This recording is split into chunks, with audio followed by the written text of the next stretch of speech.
महाराष्ट्रामध्ये प्रथमच असं होत आहे. हे विरोधी पक्षाचं शिष्टमंडळ नाहीये. आतापर्यंत विरोधी पक्षाचं शिष्टमंडळ म्हणून आम्ही निवडणूक आयोग असेल, राज्यपाल असतील, त्यांना भेटून कैफियत मांडण्याचा प्रयत्न केला.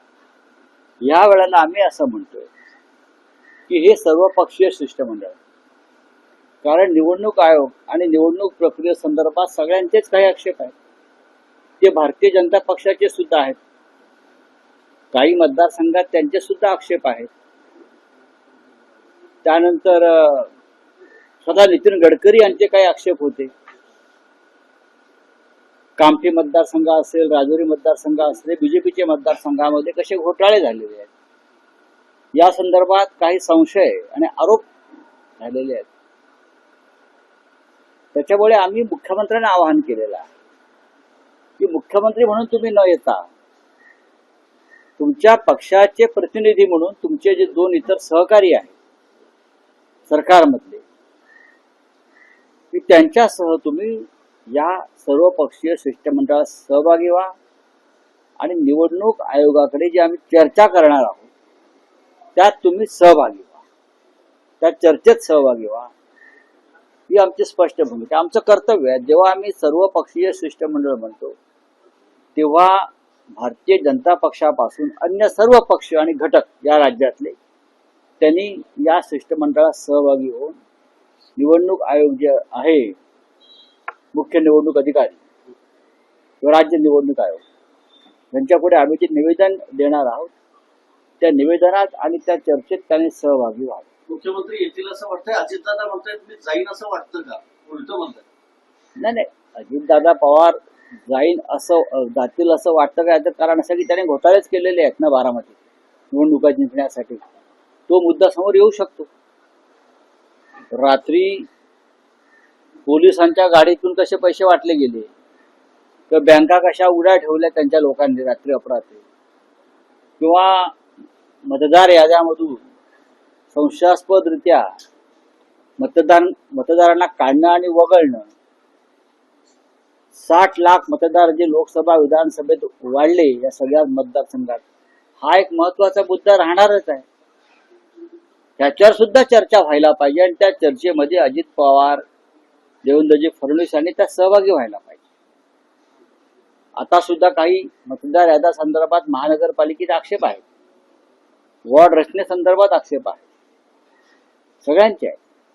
त्याच्यात जर सहभागी झाले तर लोकशाही, संविधान हे अधिक बळकट होईल. पण अजित पवार हे डॉक्टर बाबासाहेब आंबेडकरांचे फक्त नाव घेतात. त्यांच्या संविधानाच्या रक्षणासाठी जे आम्ही प्रयत्न करत आहोत त्यात ते सहभागी होत नाही.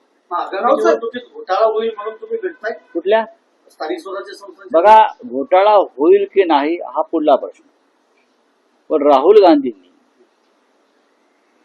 मतांचा अधिकार, बरं का, वोट अधिकार यात्रा आणि वोट चोरी हा विषय देशभरातल्या घराघरात आणि प्रत्येक माणसापर्यंत नेला हे सत्य. त्याच्यामुळे भारतीय जनता पक्ष किंवा त्यांचे सहकारी सत्तेतले पक्ष हे वेगळ्या मार्गाने काय घोटाळे करू शकतील का, या संदर्भात आमचाही अभ्यास सुरू आहे. कारण हे घोटाळ्याशिवाय जिंकू शकत नाही, हे सरळ मार्गाने जिंकू शकत नाही. हे लोकशाही मार्गाने पारदर्शक निवडणुका घेतल्या निष्पक्ष पद्धतीनं तरी जिंकणार नाही. आणि निवडणुका निष्पक्ष आणि पारदर्शी व्हाव्यात ही लोकशाहीतली एक महत्वाचं एक भूमिका असते सगळ्यांची, आणि आम्ही त्यासाठीच भेटतो आहोत. निवडणुका निष्पक्ष व्हाव्यात ही आमची भूमिका असेल तर त्याच्यामध्ये भारतीय जनता पक्षाचे नेते, मग देवेंद्रजी असतील किंवा त्यांनी एखाद्याला डेप्यूट करावं. जैन समुदायाने स्वतःचा पक्ष स्थापन केलेला आहे, कबुतरी ठेवलाय आणि त्यावेळी जैन मुनींनी विधान केलेलं आहे की आम्ही फक्त बाळासाहेब ठाकरेंना मानतो आणि आनंद दिघेंना मानतो. बरं, मग हे कोण ठरवणार? यांच्या ठरवण्यावरती काय असतं? कबूतरखान्यांचं संदर्भात भारतीय संविधानामध्ये असं काय म्हटलंय का कबूतरखाने व्हायलाच पाहिजे किंवा कबूतरखाने हटवू नयेत? लोकांच्या आरोग्याला त्रास देणाऱ्या गोष्टी ज्या आहेत, लोकांना अडचणीत आणणाऱ्या, लोकांची प्रकृती बिघडवणाऱ्या, लोकांना आजार निर्माण करू शकणाऱ्या, मरीन लाईन्सला एक जैन क्लब निर्माण झालेला आहे लोढांचा, जिमखाना आपल्याला माहित असेल. ग्रँड मेडिकल जिमखाना होता, तो जैन समाजाने घेतला. तर त्याचे जे मैदान आहे त्याच्यामध्ये कबूतरखाना करावा ना, 100% करावा. आम्ही तिथे त्यांना दाणे घालायला येऊ कबुतरांना. आम्ही सुद्धा मानवतावादी, दयावादी, भूतदयावादी आहोत. हिंदू हृदय सम्राट बाळासाहेब ठाकरे यांच्यासारखा भूतदयावादी नेता नव्हता. उद्धव ठाकरे आणि बाळासाहेब ठाकरे यांच्यामध्ये तुम्ही भेदाभेद करू नका. उद्धव ठाकरे साहेब त्याच पक्षाचे प्रमुख आहेत जो बाळासाहेब ठाकरेंनी स्थापन केला, लक्षात घ्या. आणि आनंद दिघे त्या पक्षाचे जिल्हा प्रमुख होते ठाण्याचे. एकीकडे तुम्ही आंबरडा मोर्चा काल काढलेला आहे, आता सरकारनं निर्णय घेतला शेतकऱ्यांच्या कर्ज वसुलीला वर्षभरासाठी स्थगिती पण आमचा हा अंबरडा मोर्चाचाच परिणाम आहे ना. शेतकऱ्यांच्या जीवनाचा जो उकिरडा करून ठेवला या सरकारनं, त्याच्या विरुद्ध अंबरडा मोर्चा होता. आणि त्याच्यामुळे सरकारला आता मराठवाड्यातल्या शेतकऱ्यांची काळजी घ्यावी लागेल. हे जे निर्णय आता हळूहळू होत आहेत, की काल जो आम्ही मोर्चा काढला, अंबरडा मोर्चा काढला, सरकारला उद्धव ठाकरे साहेबांनी इशारा दिला, त्यानंतरही पावलं पडत आहेत. देवेंद्र फडणवीस आज दिल्ली दौऱ्यावरती आहेत. देवेंद्र फडणवीस आज दिल्ली दौऱ्यावर आहेत. काही सूत्रांची माहिती, काही अन्य राजकीय घडामोडी त्याला जुळून काल सुधीर मुनगंटीवार दिल्लीमध्ये होते आणि त्यांनी देखील अमित शाह वगैरे यांची भेट घेतली. एकाच आठवड्यात 2 वेळा. कोणत्याही प्रकारे वक्तव्य केलं की कशासाठी भेट घेतली. आज देवेंद्र फडणवीस दिल्लीमध्ये काय वाटतं, काही राजकीय उलटापालट होऊ शकतं? काय ते होणार राजकीय उलटापालट? उलटापालट होणार. उलटापालट आता होईल नोव्हेंबर महिन्यात. आम्हाला अपेक्षा आहे की देशाच्या सर्वोच्च न्यायालयामध्ये जो खटला सुरू आहे, त्या खटल्यातून आम्ही अपेक्षा अजूनही करत आहोत की न्यायदेवता आम्हाला न्याय देईल. जर तो न्याय मिळाला आम्हाला तर नक्कीच उलटापालट होईल. बाकी आता दिल्लीमध्ये उलटापालट करण्याची क्षमता महाराष्ट्राच्या नेतृत्वात नाही, ती पूर्वी होती. आमचं गोपीचंद पडळकर त्यांनी आरोप केले जयंत पाटलांवर, त्यांनी जमिनी हडपल्या लोकांच्या साखर काय दुसरा विषय? उद्धव ठाकरे बावनकुळे असं म्हणतात की उद्धव ठाकरे सर्वात हातबल मुख्यमंत्री होते. हतबल म्हणजे काय असतं?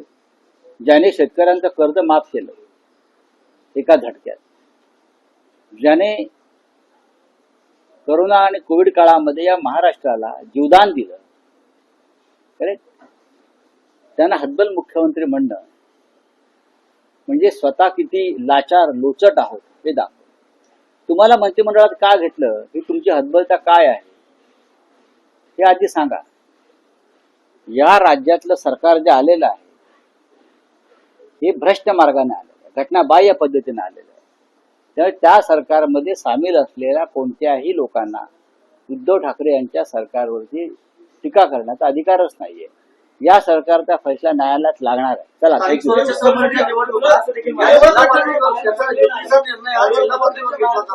असं भाजपनं सांगितलं. काय किती वेळा बोलणार आहे? गेल्या 2.5 वर्षामध्ये उद्धवजींनी एवढे आंदोलन, एवढं संघर्ष केलेले आहेत. त्यांचे काय डोळे फुटलेत का? यांचे डोळे फुटलेत की कानाचे पडदे फाटले आहेत? जे बोलतायत ते बोलते त्यांचे डोळे फुटलेले आहेत किंवा यांच्या कानाचे पडदे फाटलेले आहेत.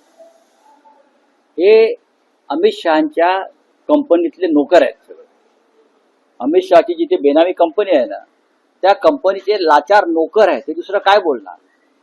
कालचा हंबरडा मोर्चा हा जर त्यांनी पाहिला असता तर त्यांना कळलं असतं. या आधी जे आंदोलनं उद्धव ठाकरे यांच्या नेतृत्वाखाली महाराष्ट्रात झाली ती कोण करता यात?